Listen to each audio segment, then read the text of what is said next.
mà ṣe o. Ah,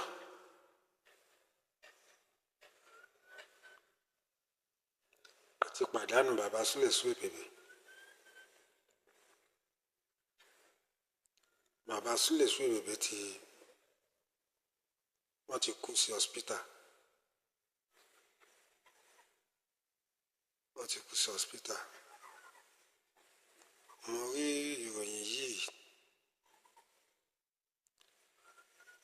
Tó bá jẹ́ pé platform mi mo ti rí ìròyìn yẹn, mi ò ní gbàgbọ́. Ṣùgbọ́n níwọ̀n ìgbà tó jẹ́ pé lórí Àgbàlá Gabriel page ni mo ti rí ìròyìn yìí, so kò sí doubt, kò sí iyèméjì níbẹ̀. Bàbá Suebebe ti kú. Ó mà ṣe o. Ah, it is well.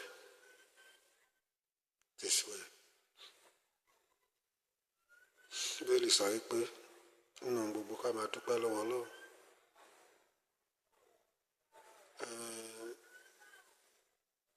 Ikú tó kú kì í ṣe pé ẹgbẹ́ títì ni wọ́n wà tí wọ́n wà ní ìhòòhò ní ipò wèrè tí wọ́n ń ṣẹ̀sín tí wọ́n ń ṣẹlẹ́yà káàkiri. So ọpẹ́ ni fọ́lọ́run. Ọpẹ́ ni fọ́lọ́run.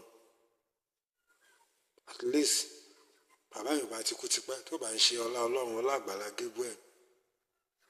Nígbà tí Àgbàlá Gabriel dìde ìrànlọ́wọ́ fún bàbá yẹn, òun ló tún sún ọjọ́ bàbá yẹn síwájú. Nígbà kọ̀ọ̀kan bá ti kú síwájú àkókò yìí.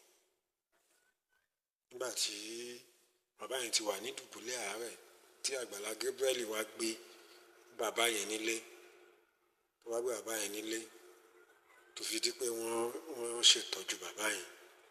Ṣùgbọ́n àìsàn láríwò láàrí tọlọ́jọ́ wò. Gbogbo apáta la gbádá ikú.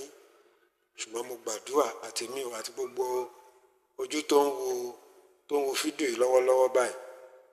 A ò ní gbọ́jọ́ ọlọ́jọ́ lọ. A ní kúkú òjijì. A ní kánjú kú.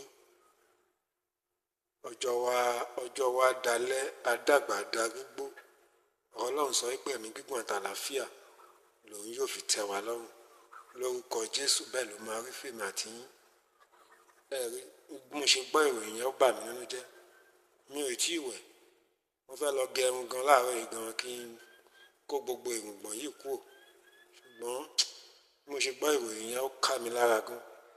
Ni mo ṣe ní pé kí n kọ́kọ́ sọ fún gbogbo ẹ̀yin olólùfẹ́ ìkànnì Only Jesus TV pé tó bàbá Suebebe wọ́n ti dágbére fáyé o. Wọ́n ti dágbére fáyé. Òun bá tún ṣe jẹ́ la ó máa gbọ́. Kí àánú Ọlọ́run, oore ọ̀fẹ́ Kristi lórúkọ Jésù kó má ṣe fi ẹnìkankan wá sílẹ̀. Kí Ọlọ́run kó tẹ́ bàbá sí afẹ́fẹ́ rere. Ẹ ṣé, àlàáfíà ni fún yín.